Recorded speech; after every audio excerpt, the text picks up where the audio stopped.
जय हिंद। स्वागत है आप सभी का आपके अपने YouTube चैनल अमृत एकेडमी पे। देखिए, आज की इस वीडियो को आप लोग लास्ट तक जरूर देखिएगा। बहुत ही ज़्यादा इंपॉर्टेंट टॉपिक पे मैं डिस्कशन करने वाला हूँ, ठीक है ना। अगर आज की वीडियो देखते हो तो अभी तक आपके मॉक में चाहे जितने भी नंबर आ रहे हैं, अगर 90 से कम आ रहे हैं तभी तो आप ये देखने आए हैं, ठीक है ना। यकीन मानिए इस वीडियो के बाद आपके कम से कम 8 से 10 नंबर जरूर बढ़ जाएंगे, ठीक है। तो आप बस लास्ट तक देखिएगा। सबसे पहले हम बात करेंगे कि आपके 90 से कम नंबर आने के रीजन को जानेंगे, ठीक है। फिर उसका डायग्नोस करेंगे, उसके सॉल्यूशन पे जाएंगे कि ऐसा क्यों हो रहा है, ठीक है। तो चलिए बिना टाइम वेस्ट किए आपके आज के टॉपिक को शुरू करते हैं। और जो लोग चैनल पे नए हैं वो लोग प्लीज चैनल को सब्सक्राइब जरूर कर ले, ठीक है। बाकी आपकी मैराथन क्लासेस वगैरह सब शुरू हो चुकी हैं, तो उसे भी आप देख सकते हैं, ठीक है। देखिए, सबसे पहले मैं रीजन जानना चाहता हूं कि आपके आखिर 90 से कम नंबर क्यों आ रहे हैं। आप अपने रीजन को पकड़िएगा। क्या आपका ये रीजन है कि बेसिक कॉन्सेप्ट क्लियर ना होना? एक रीजन ये होता है कि आपके टेस्ट में या मेन एग्जाम में नंबर कम आने का, ठीक है। अभी मैं सबके सॉल्यूशन पे भी आऊंगा। दूसरा है कि बिना मन के मॉक लगाना। अगर किसी के 90 से कम आ रहे हैं तो एक होता है कि बिना मन के उठा लिए, चलो लगाते हैं, आधे पे छोड़ दिए, एक ये भी होता है, ठीक है ना। तीसरा होता है लैक ऑफ मोटिवेशन, कि आपको इस एग्जाम को लेकर के कोई मोटिवेशन ही नहीं है कि अरे पता नहीं कब जॉब निकलेगी, क्या दे या ना दे, अभी बहुत टाइम है, अगले बार देख लेंगे, ये सारी चीजें हैं। या फिर आपका ये लग रहा है कि सर मैथ एंड साइंस में टाइम मैनेजमेंट कर नहीं पा रहे हैं, मतलब कि आपको मैथ और साइंस करने में ज्यादा टाइम लग रहा है। एक तो ये रीजन हो सकता है, ठीक है ना। एक रीजन ये हो सकता है आपका कि आता हुआ प्रश्न सिली मिस्टेक की वजह से गलत हो जा रहा है, जिसकी वजह से 4-5 क्वेश्चन मेरे पीछे हो जा रहे हैं, जितने की जो कि मुझे आ रहे हैं आंसर, लेकिन थोड़ी सी गलती की वजह से पीछे चले जा रहे हैं, ठीक है ना। तो ये आपके सामने लगभग आप ही के फीडबैक से मैंने 5 जो है आपके रीजन जान लिए। तो अब आप समझ लो आप किस वाले रीजन में हो। मैं एक एक रीजन का सोल्यूशन बताता हूं आपको क्या करना है, ठीक है ना। देखिए, अगर ये पहला रीजन तो यही है, ये सबके साथ हो सकता है। अगर आपका 90 से, अगर आप मान लो 70 के आसपास आपका नंबर आ रहा है मॉक में, तो आप पहले वाले रीजन में हो, ये मैं खुद कह सकता हूं। तो आपको क्या करना है, अपने सब्जेक्ट का बेसिक जो है क्लासेस कंप्लीट करनी है।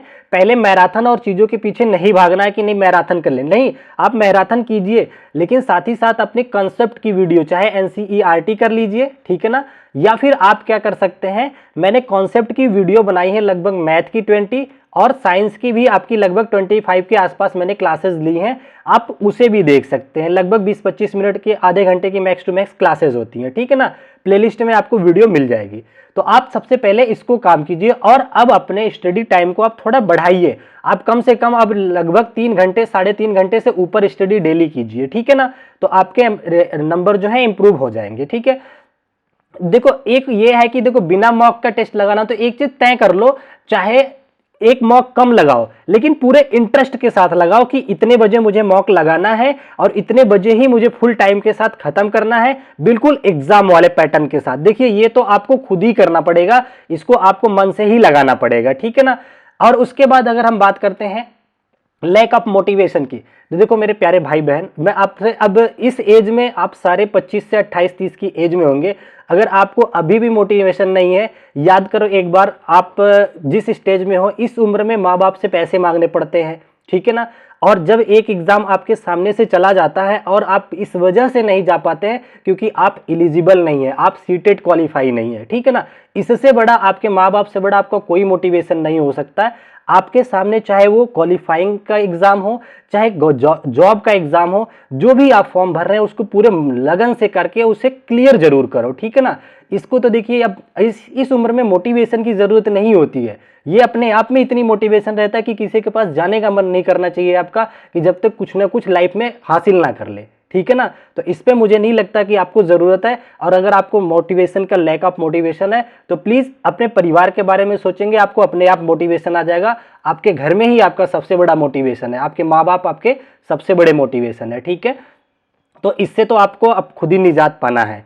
दूसरा देखिए, कह रहे हैं कि मैथ और साइंस में अगर टाइम मैनेज नहीं हो रहा है, तो देखिए मैंने बहुत सारे पीवाईक्यूज प्रैक्टिस करा है, उसमें देखिए कैलकुलेशन पे फोकस कीजिए कि मैं किस तरीके से कैलकुलेशन को शॉर्ट वे में समझाता हूं।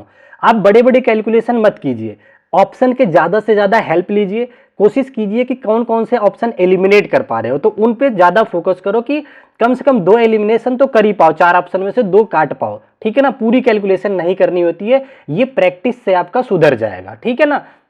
अच्छा, अब ये है कि कुछ क्वेश्चन जो सिली मिस्टेक से गलत हो जाते हैं, तो देखो ये सबके होते हैं, नो डाउट। आप फाइनल एग्जाम में भी जाओगे तो एक आधी क्वेश्चन होंगे जो सिली मिस्टेक से गलत हो जाएंगे, तो इससे घबराना नहीं है, ठीक है ना।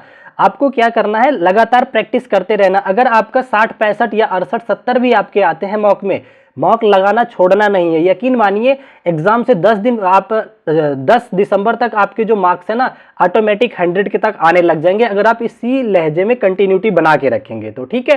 तो बाकी इतनी सारी बातों पे मुझे चर्चा करनी थी। आप अपना रीजन पकड़ लीजिए कि आप कौन से वाले कैटेगरी में आ रहे थे, किसकी वजह से आपका जो मॉक में कम रह रहा है, उस पर प्लीज अपना काम कीजिए, ठीक है ना। और रही बात मोटिवेशन का, तो मैंने बता दिया, आपको कहीं नहीं जाना है और सीरियस हो जाओ, ठीक है। क्योंकि आपके सामने अभी देख लेना बीपीएससी 4 का या फिर यूपी में किसी वैकेंसी या केवीएस डी ट्रिपल एस भी कोई ना कोई जरूर देखने को मिलेगा। आप पछताते रह जाएंगे अगर आपके सामने से जॉब चली जाएगी। किस वजह क्या होगी, आपसे कोई पूछेगा तो ये कहोगे कि मेरा सीटेट क्वालिफाई नहीं था इसलिए मैं फॉर्म नहीं भर पाया, ठीक है। तो आप मोटिवेट रहिए, उसके लिए कभी घबराने की जरूरत नहीं है। बाकी आपका अगर कोई पर्सनल भी प्रॉब्लम है तो आप लोग कमेंट कर सकते हैं, जरूरत पड़ी तो मैं आप लोगों से कॉल पे भी बात करूंगा, लेकिन आप अपनी लाइफ के लिए सीरियस रहो, ठीक है ना। छोटा सा एग्जाम है, अगर ये नहीं कर पाओगे तो आप उम्मीद करके देखो, यहाँ तो 60% बस नंबर लाना होता है, 90 नंबर लाने होते हैं 150 में से। और आप सोचो जब कंपटीशन दोगे ना उसमें कितने कितने नंबर लाने पड़ते हैं, 80-85% तक आजकल मेरिट जा रही है, ठीक है। तो इन चीजों से घबराइए मत, मेहनत से कीजिए और बहुत जल्दी आप लोग इसको क्लियर कर पाओगे, ठीक है। बाकी अगर आपको कोई और नीड है, कोई क्लास में प्रॉब्लम आ रही है, कोई टॉपिक रह रहा है, तो आप कमेंट कर सकते हैं, मैं पूरी तरीके से आपकी मदद के लिए तैयार हूं, ठीक है। तो चलिए आज की क्लास को यहीं तक रखते हैं, आज की वीडियो को, फिर मिलेंगे आप लोगों से नेक्स्ट वीडियो में। तब तक के लिए आप अपना ध्यान रखें और मार्क लगाते रहें, ठीक है। थैंक यू सो मच, जय हिंद।